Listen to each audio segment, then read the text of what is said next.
Assalamualaikum warahmatullahi wabarakatuh. Saya Umi Nandira, dosen akuntansi Fakultas Ekonomi dan Bisnis Universitas Islam Malang.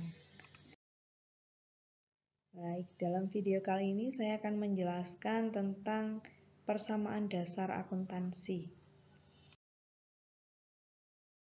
Persamaan dasar akuntansi adalah suatu persamaan yang menunjukkan jumlah harta kekayaan atau aset suatu perusahaan yang selalu sama dengan penjumlahan dari liabilitas dan modal perusahaan tersebut.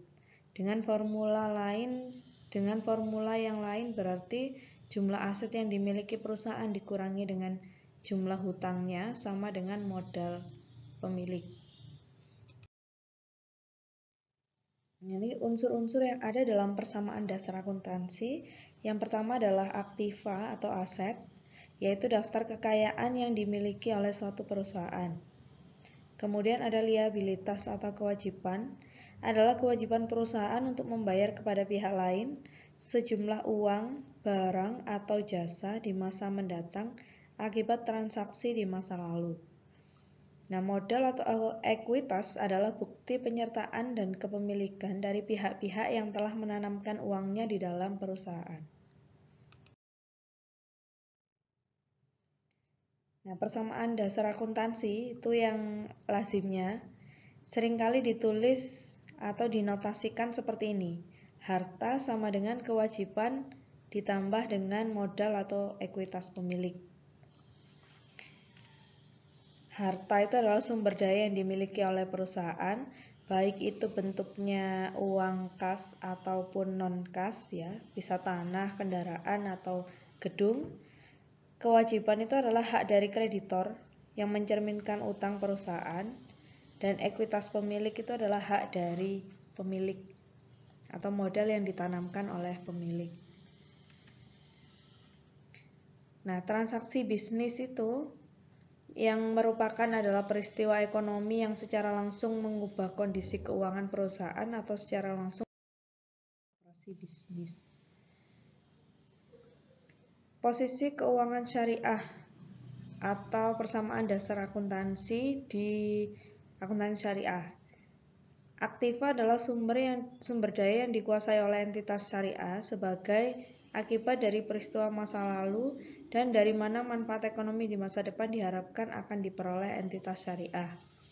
Sedangkan liabilitas merupakan hutang entitas syariah di masa kini yang timbul dari peristiwa masa lalu. Nah, ini adalah unsur yang membedakan antara akuntansi konvensional dengan akuntansi syariah, yaitu dana sirkah temporer. Adalah dana yang diterima sebagai investasi dengan jangka waktu tertentu dari individu dan pihak lainnya, di mana entitas syariah mempunyai hak untuk mengelola dan menginvestasikan dana tersebut dengan pembagian hasil investasi berdasarkan kesepakatan. Ya, hampir sama dengan ekuitas, cuman kalau ekuitas itu penanaman modal dari pemilik atau pendiri perusahaan, cuman kalau dana sirkah temporer itu tidak harus dari pemilik, bisa dari orang lain.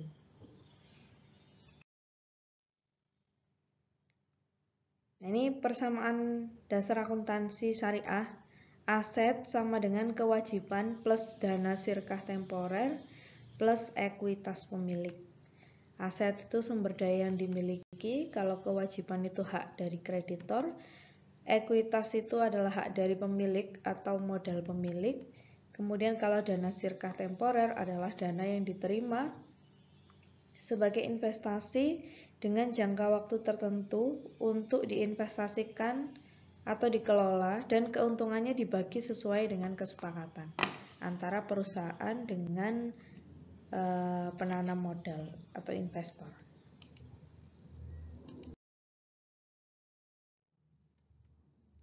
Nah, berikutnya terkait dengan sistem pencatatan ganda atau double entry accounting. Sistem pencatatan ganda adalah berdasarkan konsep sederhana. Setiap pihak dalam transaksi bisnis akan menerima sesuatu dan memberikan sesuatu sebagai imbalan. dalam hal pembukuan apa yang diterima di debit dan apa yang diberikan di kredit. Akun T menggambarkan sebuah neraca yang seimbang. Nah, ini. Jadi di satu transaksi bisnis itu melibatkan dua pencatatan pada akun yang terpengaruh. Misalnya kalau menerima kas, nah itu menerima kasnya dari mana? Kalau misalnya dari modal pemilik, berarti kan kasnya bertambah, modal pemilik juga bertambah. Nah, itu kalau di akuntansi istilahnya adalah harus balance debit dan kreditnya.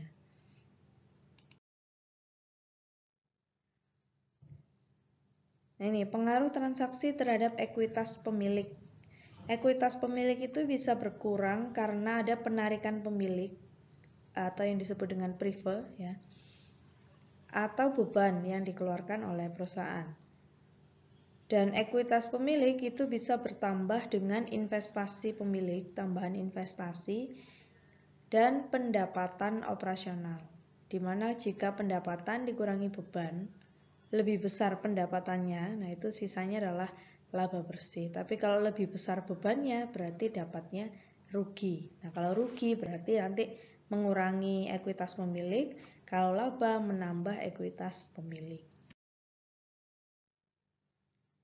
Akun-akun di dalam persamaan akuntansi. Ini saya ringkas dalam bentuk tabel ya. Elemen akun ada aset, kewajiban, ekuitas, penghasilan, dan beban. Nah, ini kita belajar tentang saldo normal supaya nanti bisa mencatat transaksi ke dalam akun-akun yang dibutuhkan. Jadi kalau aset itu saldo normalnya debit. Maksudnya apa? Yaitu ketika ada penambahan, maka dia nyatetnya di debit. Kalau ada pengurangan, nyatetnya di kredit. Kalau kewajiban, saldo normalnya adalah di kredit. Berarti kalau dia ada penambahan, nyatetnya di kredit. Kalau ada pengurangan, nyatetnya di debit. Untuk ekuitas, saldo normalnya adalah kredit. Berarti kalau dia ada penambahan, nyatetnya di kredit. Kalau ada pengurangan, nyatetnya di debit. Untuk penghasilan atau pendapatan, bisa juga penjualan. Saldo normalnya adalah di kredit, sehingga ketika ada penambahan, nyatetnya di kredit, ketika ada pengurangan, nyatetnya di debit. Kalau beban, saldo normalnya ada di debit, jadi kalau ada penambahan, nyatetnya di debit, kalau ada pengurangan, nyatetnya di kredit.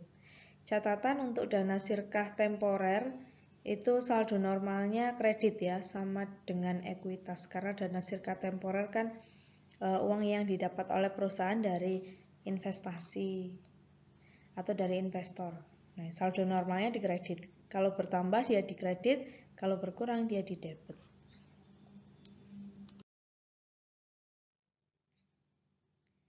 Baik, ini saya kasih contoh ya. Ilustrasi transaksi bisnis.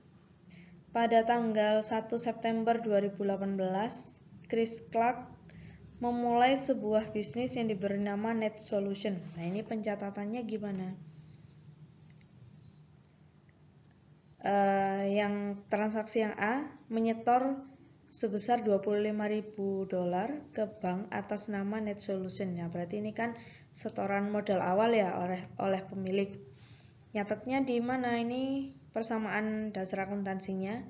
Harta sama dengan ekuitas pemilik. Kas bertambah 25.000.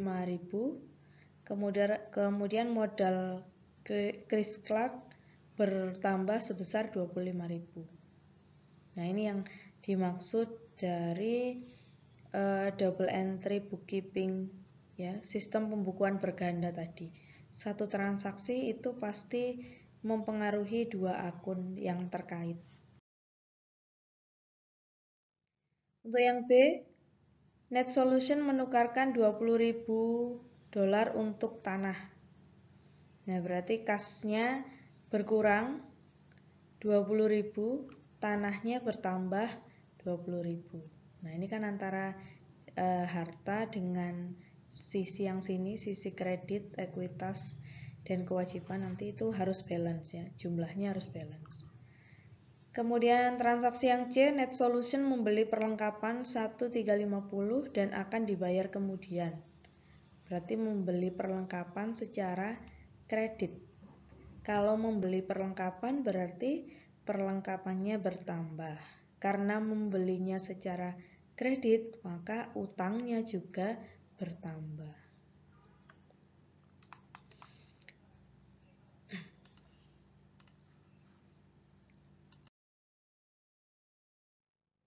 Nah, ini untuk transaksi yang D, menyelenggarakan jasa pada pelanggannya dengan imbalan 7.500.000 dan diterima secara tunai. Pendapatan jasa ya. Karena diterima secara tunai berarti dia kan menerima uang kas, maka kasnya bertambah sebesar 7.500.000. Modalnya bertambah sebesar 7.500.000 dari pendapatan jasa.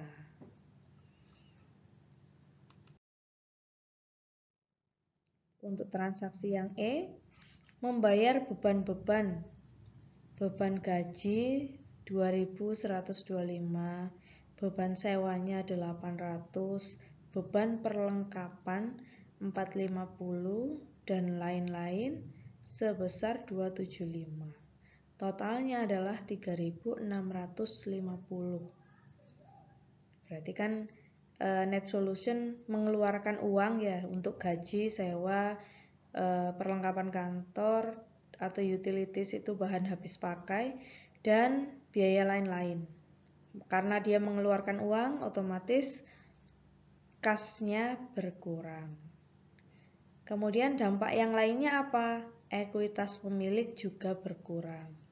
Ya, tadi di slide sebelumnya kita kan sudah bahas transaksi apa saja yang mempengaruhi ekuitas atau modal pemilik. Transaksi pendapatan dan transaksi beban juga mempengaruhi. Kalau beban dia pengaruhnya adalah mengurangi, kalau pendapatan pengaruhnya adalah menambah. Transaksi berikutnya yang F, membayar 950 kepada kreditor. Berarti bayar utang ya ini. Kalau bayar utang, dia mengeluarkan uang untuk membayar utang, maka pengaruhnya adalah kasnya berkurang, hutangnya berkurang.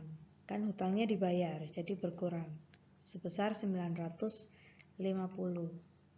Pada akhir bulan, perlengkapan yang tersisa 550. Berarti yang 800 telah habis dipakai.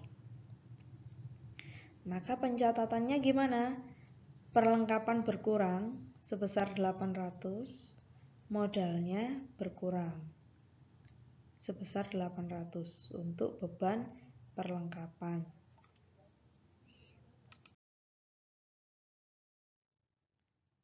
Transaksi yang H, pada akhir bulan Chris menarik 2000 kas untuk keperluan pribadinya. Nah, ini kan berarti pengambilan prive ya, pengambilan prive. Kasnya berkurang sebesar 2000, modalnya berkurang sebesar 2000. Nah, itu ilustrasi atau contoh transaksi bisnis yang dicatat ke dalam persamaan dasar akuntansi. Nah, ini posisi keuangan di akhir bulan seperti ini. Kasnya bersaldo 5.900, perlengkapannya bersaldo 550, tanahnya ada 20.000, utang dagangnya tinggal 400.000, ekuitas pemilik sisanya adalah 26.50. Oke, baik itu dulu materi kali ini tentang persamaan dasar akuntansi. Insya Allah nanti akan kita sambung di materi berikutnya. Terima kasih. Wassalamualaikum warahmatullahi wabarakatuh.